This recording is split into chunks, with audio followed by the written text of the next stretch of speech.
up, peeps? It's your girl Dodge, come back to Real Takes. Well, it's that time again, you guys. It's movie review time, and I will be discussing the movie Midsommar by Ari Aster. Now, with this one, let me just put out there two disclaimers. First one, this is going to be considered a spoiler review. There's no way I can truly discuss this the way I want to without kind of talking about a couple of things. So, like I said, spoiler review. It has been out for a week. I'm sorry. If you see it in the subject line, just go past my video because I really just want to get in a little bit of the meat of the movie and just discuss it the way I really want to discuss it. Now, moving on from that. Now, second little disclaimer. This movie is extremely violent when I'm discussing this, and bloody, gory, just straight up horrifying to me per se. I was here for it. This is not considered a really what you would consider horror, like something like The Conjuring, whatever, like a jump scares, whichever. So that in that instance, you won't see that. I know for me, the way I see it, I would consider this kind of an artsy movie at that time, whichever, but definitely you're going to get the methodical aspect. You're going to get a little bit like of a slow pace of it, and just damn near eerie at times. So with that said, let's go ahead and jump into it. Like I stated, it's directed by Ari Aster. He directed another movie I love, which was Hereditary, which starred Toni Collette and Gabriel Byrne. I enjoyed that movie immensely. The trailer had me from beginning to end. When I went to see it, my mind was literally blown, and just had me just sitting there at the end of the movie, like I said in my original review back then, just grasping what I had just seen. So when I known he was working on a new film and it was titled Midsommar, I couldn't wait to see the trailer. Saw this trailer. I was there because the first trailer doesn't kind of go into too much detail, doesn't show a lot, whatever and all that. You know, the pacing of it, you know, the sound effects from the trailer. I was already on board to see it from there. Then they did like a secondary trailer, and I was just like, okay, I'm definitely looking forward to seeing it. So going in there, I'm going to just put it off the top. This movie just at times could be considered traumatic, very surreal, bizarre, but I was here for all of it. Now, this centers around the character played by Florence Pugh called Dani.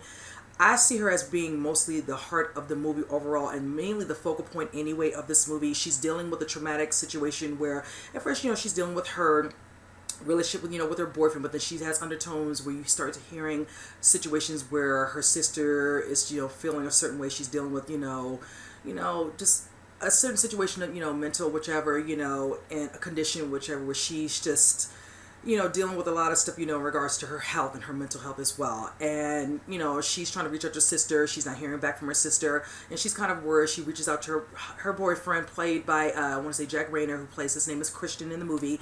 And he's trying to make her, you know, kind of ease her, you know, feelings about wondering if something else is really going on, the way she sent certain, you know, emails and texts, you know, very vague or whichever. It's like, you know, she's acted like this before, you know, she carries on like this, you know, don't read too much into this, whatever, you know, she'll do this, whichever, and then she'll get you riled up, and he's like, you know, just don't. And she's like, yeah, you're right, whichever. It's still unbeknownst, even though he's not in the room with her, she still kind of feels it, but she kind of just, you know, chucks it like, okay, I hear what you're saying, whatever, you want to come over later, you know, hang. He's like, cool. He has, of course, his friends, if you all remember the trailer, whichever, one played by Will Poulter, which I'm familiar with. He's been in a couple of movies I love, movie The Revenant, in the movie Detroit, whatever, a great actor who's, you know. And then we have another name I want to note, the other guy who's there, his name is William Jackson Harper. He plays Josh. And then there's another guy who goes by the name of, I want to say, what, be Pell or Pelly, excuse me for not having his name in front of me, my apologies. And they're just kind of, you know, talking, and he's, you know, Will's character, he's just the one who's just not here for her. He feels she's a little clingy, you know, why is it she's always calling, whichever, and he knows she's dealing with a lot, and he's trying to be a very supportive, you know, boyfriend. Needless to say, you do see the scene where he shows a situation where it looks like the sister is choosing to take her life and the life of her parents. And she, of course, eventually at the beginning of the movie, you see her reaching out to her parents, just checking, hey, I've heard my sister, she's not responding, just want to check in, you know, let me know. Hadn't talked to them probably maybe earlier in the day or the day before, whatever. They're resting in their bed, but the way she went about taking her life caused, you know, a situation where she took their life as well. She hooked herself up in carbon monoxide, whatever and all that, with some sort of tube from the cars all the way into the house, you know, spreading out into the house, whatever, which, you know, I'm assuming with them sleeping, whatever and all that, they've inhaled it. She inhaled it with something triggered to her mouth, whatever and all that, you know, throwing up, whatever. Just a mess. So needless to say, she finds out, you know, of course, they have passed, whatever, when her sister has done committed suicide and taken her parents, whatever. He, of course, shows up because he gets a call from her. She's just hysterics. And then some time has passed. You know, you see a scene where they're looking like they're going to a little outing. She's trying to get out because she's normally been like laying down, resting, but she's basically awake, but she's just laying there, you know. And then they go out. Then you see them talking. Oh yeah, we're gonna plan this trip. You know, we're gonna go into Swedish festival. Something in regards to Pele going back to visit his family, you know, whichever, and he wants to do this. Plus, the character played by Josh, he's basically working on a dissertation, whichever, and all that for, you know, college, whatever. He's putting something together, so he wants to use his travel to work on his work, whichever. So he's excited about this more so than anybody else. The guys are, of course, excited, and of course, Christian says, you know, he's looking forward to it, unbeknownst to her. You know, they really didn't discuss whichever. She has no problem with it, but he never said that he was going, whichever, as you all see in the trailer. So, of course, eventually, you know, they have a conversation where it looks like, you know, he's like, you know, I prefer to go. I don't think she wants to go. And, of course, Pele's like, oh, I heard you might be interested to go.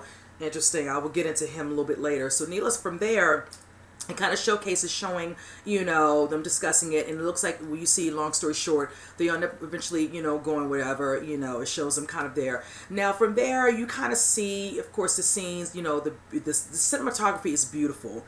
You know, of course, you're going to see her, you know, walking around amongst the people. Of course, Pele, you know, runs into, you know, family members, his brothers, you know, just call them his brothers, whichever, this is considered his family. Over time throughout the movie, you find out, you know, he has had a tragic situation where he lost his parents through a fire. So, you know, he considers these, you know, locals to be his family. So from there, you just kind of see them kind of just getting used to the locals, you know, the things they do, you know, their everyday living, whichever. Now from there, I was going to just say this. I'm going to kind of slowly break this down. Things are not what they appear to be, and you're thinking you're going to enjoy this festival, whichever, because the way Pele says it in the trailer, this is certain things that happen within this festival, you know, every 90 years, whichever. Right there, it would have been a clue for me, you know, every 90 years, what certain things happen. I would need more information, you know, give me more information. So that was interesting right there. Now, certain things start happening. They do meet some other, you know, people who come to visit, whichever, a couple, and some other individuals, but there's one main couple that's key that you do see within the movie, whichever.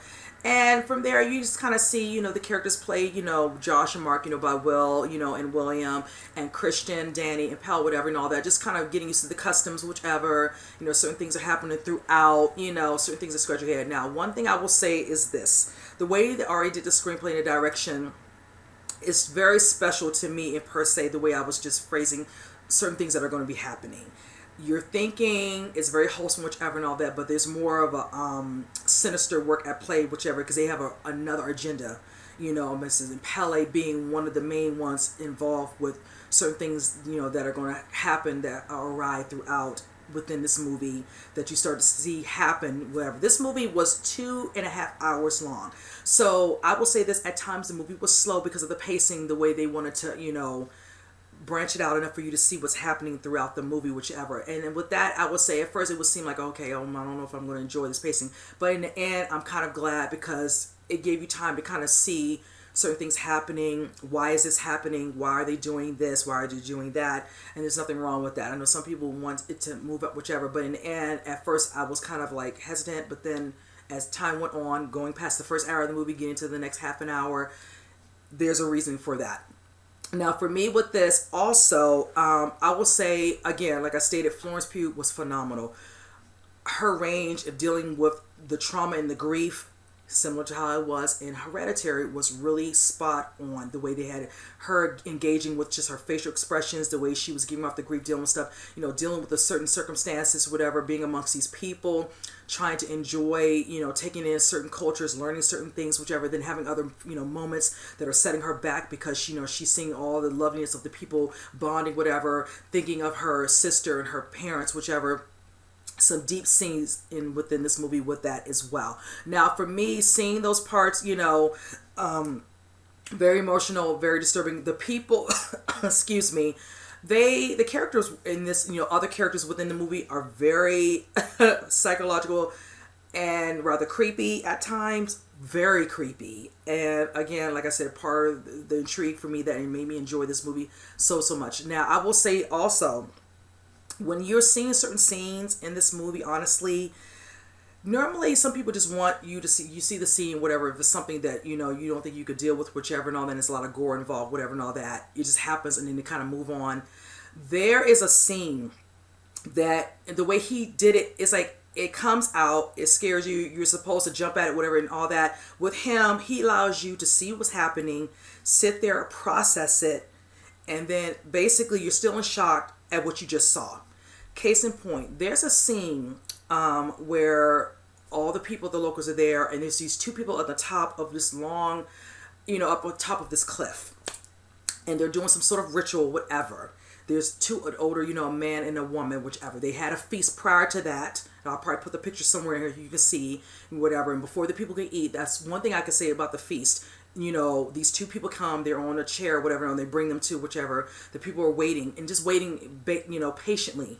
They do this little bit of a little song, whatever, and all that. Something very different, a little unique.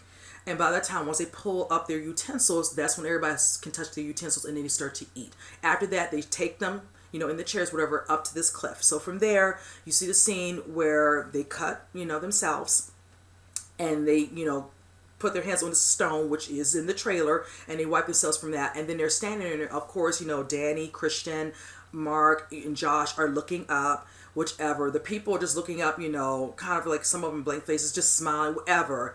They're used to this. And they're kind of looking, and all of a sudden you see the scene of them, and they jump off. First is the woman. And I'm going to tell you, that scene was so freaking gory. It was really gory. And the people in the theater, it was just like, oh my goodness. And then after that, you see the part, because you see Florence, whatever, her hands on her mouth, like, oh my God, what did we just see? Of course, the man jumps. It doesn't go the way he wanted it to go, because instead of him instantly dying, he hurts himself and his leg is flipped back, whatever. Just disgusting. My stomach is nauseous just thinking about it, because I'm remembering the scene when I saw it. And let's just say that the people kind of, they start to lash out. They're screaming, yelling, whatever, and all that. They show the people go up with some sort of, big, hammer of swords, all wooden, whatever, and they bash his head to make sure he's fully dead. About 2 or 3 different people go up specifically and bash and keep bashing his head. Now, I will say this. There's one part of the scene where they all later, they're kind of, and you see that one of the couples, I said, who they meet when they go there, they're like, this is effed up. We know we're here. We have this. They're trying to explain to them, oh no, these things happen. These things happen. This is a part of their custom, I want to die on my own terms, whatever, and all that. This is a lovely thing, understand it, whatever. This is what they wanted. And she had to explain that, but it still didn't matter, because the one couple, they were just like, no, we're not here for this. No, this is wrong. This is wrong. I can't believe this. And they're talking to the other ones, Danny and Christian, all that, not understanding, like, what the heck are we at? What is this? Whichever. So from there, you kind of know it's a possibility they might not be around for much longer. So from there, there's a statement by one of the characters, which is played by Jack Rayner. He makes a comment when Florence's, character Danny asked them, and I had to note this. He says, they asked him, how did you feel about this? He was like, that was so messed up, but I'm trying to keep an open mind. Keep an open mind? Really, bruh? There's no way I could possibly keep an open mind after I saw that. There's no way. The first thing I'm going to tell you, if that had been me, while everybody was asleep at night, I would have packed my bag and I would have went out in the middle of the night. I would have been gone. I wouldn't have told them I was leaving. I would have rolled. I wouldn't have, acted out like that. I wouldn't want to cause any situation for them to, draw attention to myself. I would act like I was fine with it because I'm within their setting. I don't want them to like, how does this person feel, looking to see if I was going to react a certain way that they don't like because I'm around them during a certain ritual or their custom. That's just me. But yes, that right there, I just want to use one scene, like that in particular. There are so many different scenes within this movie that I literally was taken aback from this movie. I really truly enjoyed this movie so much from all the stuff I've seen. Let's just say I'm going to just make some notations. Like I said, this is spoiler, but the way I'm going to phrase some of my thoughts about this will be my way of in some way spoiling it. You all definitely could still see whichever, but I wanted to just say it like this because I'm trying my best to not say every little thing I saw within this movie and just straight out tell you exactly how things happen, for each verbatim, each scene, whichever. These are just tips I would give people when traveling to another country, Switzerland being one of them, going to a festival of sorts. Don't pee on an ancient tree. That's not a good thing to do when you're visiting someplace and and you're thinking that because it's out in the open and it's some sort of tree, whatever is out, that it's okay for you to walk out and just pee on it randomly amongst the locals. Not a good thing to do. Second, be mindful of bears. They're lovely animals. Just be mindful of that. Number three, enjoy the meat pie. That's all I'm going to say about that part. There's nothing wrong with having an extra thrust horsepower behind you during intercourse. With a side of singing, yeah, even though somebody might give you side eye wondering because you're messing up the mood, but just, FYI for that. Five, just because they have, cool books or something that you are intrigued, you want to read, you might want to avoid it. Just copyright infringement of sorts, Don't take a picture, especially when they tell you not to. Just, not a good thing. It's not a good look. Six, don't drink the water. When somebody's giving you a drink and you can look at it and clearly tell it is not water, there might be something else in it, whichever. Wait till they're not around or nobody's around you, whatever. Act like you want to drink it and kind of move over to the side and just pour that bad boy out. Because you just never know what can happen. Okay. Seven, I advise staying away from tall trees for the simple fact that if you are dealing with a contest that might involve a lot of dancing, yeah. And last but not least, and I feel like this should have been number one, but I think I'm going to end it with this one. If somebody gives you advice about a popular festival, promoters normally with festivals of such, whichever and all that, they never make you wait 90 years to put on the next one. If it's a festival, you would think it's a yearly thing. When somebody makes a comment saying, we do certain things, this particular one happens every 90 years, whichever, right there should be like a little bit of a, antenna or something should go up letting you know. You might want to ask more questions, a little bit of extra concern, doesn't hurt nobody. Just ask, you're trying to, just want to, be safe than sorry. So, but yes, I just wanted to do it that way. That kind of gives you a little bit more, idea of how this was going to go in regards to my spoiler. But when you all see the movie, I would love for you all to come back and we can really, really touch on some things that happened within this movie. I will say for Jack Rayner, kudos to you, because one thing I wasn't expecting, this was supposed to get, I think, an NC-17 or something supposedly, but they did go with a rated R. And let's just say that there is some nudity. When I made the comment about the thrust, oh yeah. Kudos to you, Jack. I wasn't expecting male nudity. I'm so used to them always showing women's bodies, all the time, but he took one for the team, I said, you get the female aspect, but you got the men aspect. I can't, props to you, brother. I'm like, wow. I'm like, yeah, I was really surprised. The people know us, yeah, we were kind of like taken back, like, wow, they actually went there. So, but yes, again, you guys, I really enjoyed this movie. This makes me want to go see it one more time. Definitely going to add this to the collection for sure. I know with a lot of people, they might not like this. Some people, they said they didn't like the Hereditary, whichever and all that. Some movies like this are not their cup of tea. I will say this, when they Ari asked her what he thought in regards to some, critics, whatever and all that, he said he wanted to make a movie that he would enjoy seeing. And I give him kudos for saying that, because that is true. I love everything, and this not being was considered a real horror, whatever and all that, but it has, gory, horror type tendencies at times throughout the movie, whichever. But I like that. And this is one of those movies where it challenges you. And I like that. It makes you, really take in what you're seeing.